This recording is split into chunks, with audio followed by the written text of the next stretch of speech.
നമസ്കാരം. ഒരൊറ്റ രാജ്യം ഒരു തെരഞ്ഞെടുപ്പ് എന്നതാണ് മോദിയുടെയും കേന്ദ്ര സർക്കാരിൻ്റെയും നയം. അതവർ കഴിഞ്ഞ കുറേ കാലം മുമ്പ് തന്നെ പ്രഖ്യാപിച്ചതാണ്.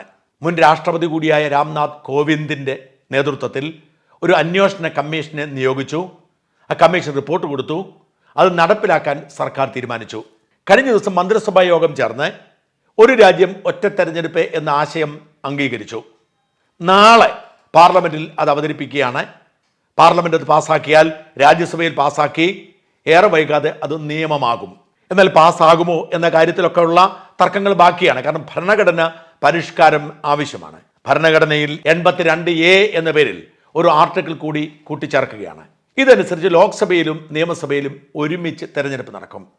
ഇതിനെ പ്രതിപക്ഷം നഖശിഖാന്തം എതിർക്കുന്നു. പ്രതിപക്ഷം പറയുന്നത് ജനാധിപത്യ രീതി അട്ടിമറിക്കുമെന്നാണ്. ഏത് മാറ്റവും നല്ലതാണ് എന്ന് വിശ്വസിക്കുന്ന വ്യക്തിയാണ് ഞാൻ. പക്ഷേ എങ്ങനെ സാധിക്കും എന്നതിനെക്കുറിച്ച് എനിക്ക് ചില ആശങ്കകളുണ്ടായിരുന്നു. കാരണം ലോക്സഭയിലേക്ക് ഒരു സർക്കാരിനെ തെരഞ്ഞെടുത്താൽ ആ സർക്കാർ കാലാവധി തികയ്ക്കുമെന്ന് ഉറപ്പൊന്നുമില്ല. രണ്ട് കാരണങ്ങളുണ്ട്. ഒന്ന്, പലപ്പോഴും ലോക്സഭയിലേക്ക് കേവല ഭൂരിപക്ഷം കിട്ടാതെയാണ് അധികാരമുണ്ടാവുന്നത്. ഇപ്പോൾ തന്നെ BJPക്ക് കേവല ഭൂരിപക്ഷമില്ല. ഒരു സഖ്യകക്ഷികളാണ്. ഈ സഖ്യകക്ഷികൾക്ക് ഏതു നിമിഷവും അവരുടെ പിന്തുണ പിൻവലിക്കാം. രണ്ട്, ഇനി ഭൂരിപക്ഷം ഉണ്ടെങ്കിൽ പോലും ഏത് പാർട്ടിയും ഏതു സമയത്തും പിളർക്കപ്പെടാം. അപ്പോൾ ഇത് എങ്ങനെ സാധിക്കും? 5 വർഷത്തേക്ക് ഒരു സർക്കാരിനെ തെരഞ്ഞെടുത്താൽ 5 വർഷം വരെ അവർ ഭരിക്കുമെന്ന് ഉറപ്പില്ലാത്തപ്പോൾ എങ്ങനെ ഇത് നടക്കും എന്ന ചോദ്യം ബാക്കിയായിരുന്നു. രണ്ടാമത്, ഈ ലോക്സഭാ തെരഞ്ഞെടുപ്പിനൊപ്പം നിയമസഭാ തെരഞ്ഞെടുപ്പ് നടക്കണമെന്ന് പറയുമ്പോൾ പലപ്പോഴും തൂക്ക് നിയമസഭകൾ ഉണ്ടാവും. ഈ തൂക്ക് നിയമസഭകൾ ഉണ്ടായിക്കഴിഞ്ഞാൽ എങ്ങനെ സാധിക്കും എന്നതിനെക്കുറിച്ച് ആശയക്കുഴപ്പമുണ്ടായിരുന്നു. അതുകൊണ്ട് അത് ചെലവ് ചുരുക്കൽ എന്ന ലക്ഷ്യത്തിലേക്ക് എത്തില്ല എന്നത് ആശങ്കപ്പെടുത്തുന്ന കാരണമാണ്. അതുകൊണ്ട് തന്നെ അതെങ്ങനെ ശരിയാവുമെന്ന തോന്നൽ എനിക്കുണ്ടായിരുന്നു. തീർച്ചയായും ഇങ്ങനെ ഒരു പദ്ധതിക്ക് കേന്ദ്ര സർക്കാർ രൂപം നൽകുന്നത് കൂടുതൽ സംസ്ഥാനങ്ങളിൽ ലക്ഷ്യമിട്ടുകൊണ്ടാണ്. മോദി 2014 അധികാരത്തിൽ വന്നതിന് ശേഷം കൂടുതൽ വിശ്വസ്തതയുള്ളത്, കൂടുതൽ സ്ഥിരതയുള്ളത് BJPക്കാണ്. കോൺഗ്രസ് കഷ്ടിയാണ് 100 സീറ്റിലേക്ക് വളർന്നത്. അതുകൊണ്ട് തന്നെ BJPക്കാണ് കൂടുതൽ വിശ്വസ്തതയും വിശ്വാസ്യതയും ഉള്ളത്. അതേസമയം സംസ്ഥാന തെരഞ്ഞെടുപ്പിൻ്റെ കാര്യം വരുമ്പോൾ പ്രാദേശിക വിഷയങ്ങൾ ചർച്ചയാവുകയും പ്രാദേശിക സർക്കാരുകൾ അധികാരത്തിലെത്തുകയും BJP തോൽക്കുകയും ചെയ്യുന്ന സാഹചര്യമുണ്ട്. അതുകൊണ്ടാണ് ഇത് രണ്ടും ഒരുമിച്ച് നടത്തിയാൽ കേന്ദ്രത്തിൽ അധികാരത്തിൽ വരുന്ന ആൾക്ക് തന്നെ സംസ്ഥാനത്തും അധികാരത്തിൽ വരാം എന്നതുകൊണ്ട് തന്നെ തങ്ങൾക്ക് അനുകൂലമാകും എന്ന് BJP കരുതുന്നു. അതേസമയം ഇത് കേരളത്തിൽ CPMന് വലിയ വിനയായി മാറും.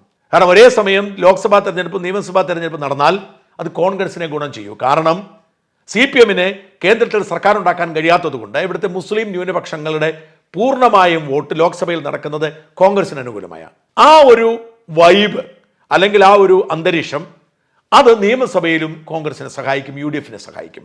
ഒരുപക്ഷെ BJPയും സഹായിച്ചെന്ന് വരാം. കാരണം ദേശീയ തെരഞ്ഞെടുപ്പിന് അനുകൂലമായ വോട്ട് ചെയ്യുന്ന ആളുകൾ BJPക്ക് വോട്ട് ചെയ്തു വരാം. CPMന് അത് വലിയ തിരിച്ചടിയാവും. എന്നാൽ ദേശീയ തലത്തിൽ BJPക്ക് അത് ഗുണം ചെയ്യും. അതുകൊണ്ടാണ് BJP ഇതുമായി മുമ്പോട്ട് പോകുന്നത്.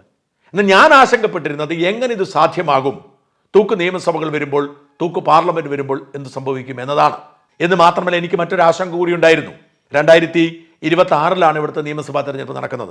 ഉറപ്പായും ഈ ജനവിരുദ്ധ ഭരണം അവസാനിക്കുമെന്ന് തീർച്ചയാണ്. ജനങ്ങൾ അതുപോലെ വെറുക്കുന്നു. പകരം വരാൻ പോകുന്നത് UDF ആയിരിക്കും. അവർക്ക് പക്ഷെ ഭരിക്കാൻ 3 കൊല്ലമേ കിട്ടൂ എന്ന സാഹചര്യം ഉണ്ടാവും. 2029 ഈ തെരഞ്ഞെടുപ്പ് നടക്കുമ്പോൾ, 1 നേഷൻ 1 ഇലക്ഷൻ തെരഞ്ഞെടുപ്പ് നടക്കുമ്പോൾ 3 കൊല്ലം കഴിയുമ്പോൾ കാലാവധി പൂർത്തിയാകാത്ത സർക്കാരുകളൊക്കെ പിരിച്ചുവിട്ട് തെരഞ്ഞെടുപ്പ് നടത്തുന്ന സാഹചര്യം ഉണ്ടാവും.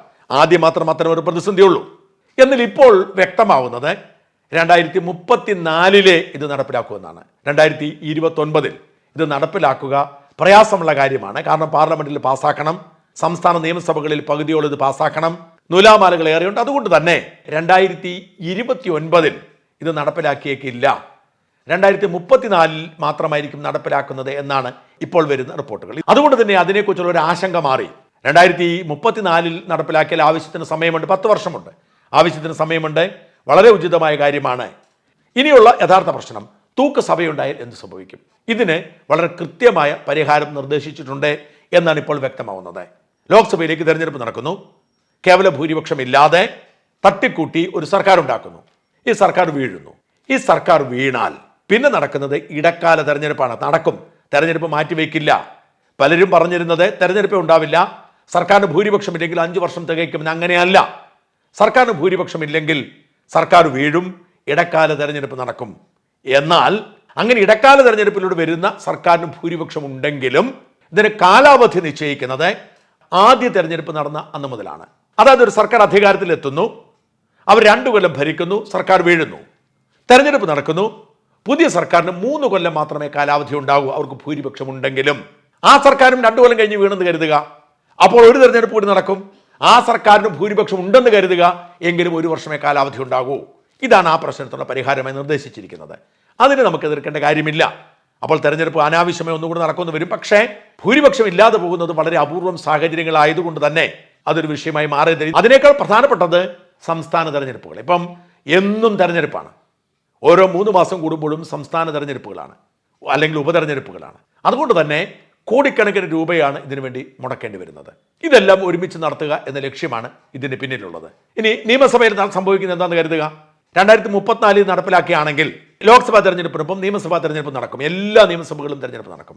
അന്ന് കാലാവധി 6 മാസമൊക്കെ ആണെങ്കിൽ ഇത് നടപ്പിലാക്കാൻ തീരുമാനിച്ചാൽ ഒരുപക്ഷെ 6 മാസമോ 1 കൊല്ലമോ ഒക്കെയുള്ള സഭകൾക്ക് കൂടുതൽ കാലാവധി നീട്ടിക്കൊടുക്കുമായിരിക്കും പ്രത്യേക നിയമനിർമ്മാണത്തിലൂടെ.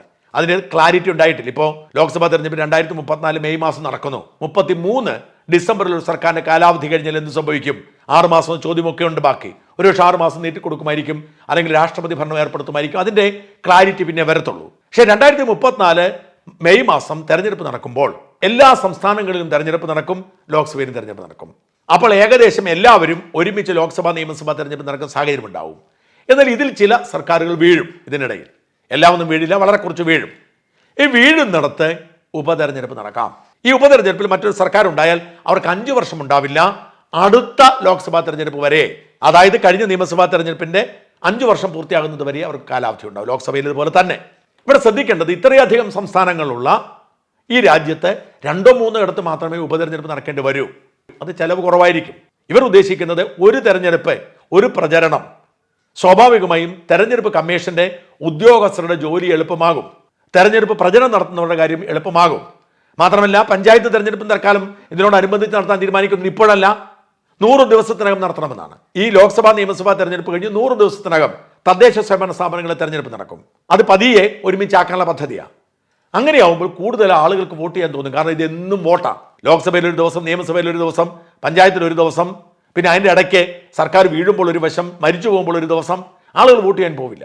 ഈ വോട്ടിംഗ് എന്ന് പറയുന്നത് അവൻ്റെ ജനാധിപത്യ അവകാശമാണെന്നും അത് വിനിയോഗിക്കണമെന്നുള്ള ആഗ്രഹം ആളുകൾക്കുണ്ടാകും. കാരണം 5 കൊല്ലം കൂടുമ്പോൾ ഒരിക്കൽ മാത്രം പോയാൽ മതിയാവും. അതിനാണ് സർക്കാർ ശ്രമിക്കുന്നത്. നമുക്കതിന് കുറ്റം പറയാൻ കഴിയുമോ? ആശങ്കകൾ എനിക്കുണ്ടായിരുന്നു. ഇപ്പോൾ ആശങ്കകൾ പരിഹരിക്കപ്പെട്ടതായി തോന്നുന്നു. ഒരുമിച്ച് നടക്കേണ്ട ചെലവ് കുറയട്ടെ. പക്ഷെ ഒരു കാര്യം കൂടിയുണ്ട്. ഇത്തരം പരിഷ്കാരങ്ങൾ നടത്തുമ്പോൾ ഈ ചെലവാക്കാനുള്ള പണത്തിൻ്റെ കാര്യത്തിലൊരു കൃത്യത ഉണ്ടാവണം. അതായത് ഇപ്പോൾ കിടക്കുന്ന 75 ലക്ഷം രൂപയ്ക്ക് പകരം 10 കോടി ചെലവാക്കുന്ന രീതി അവസാനിപ്പിക്കണം. ഒന്നുകിൽ ചെലവ് കൂട്ടണം, ഈ 75 ലക്ഷം 5 കോടിയെങ്കിലും ആക്കണം. എന്നിട്ട് എല്ലാ ചെലവുകളും കൃത്യമായി കണക്കിലെടുക്കണം. പോസ്റ്ററുകൾ, ബാനറുകൾ നിരോധിക്കണം. വീടുകൾ കയറി പ്രചരണം നടത്തട്ടെ.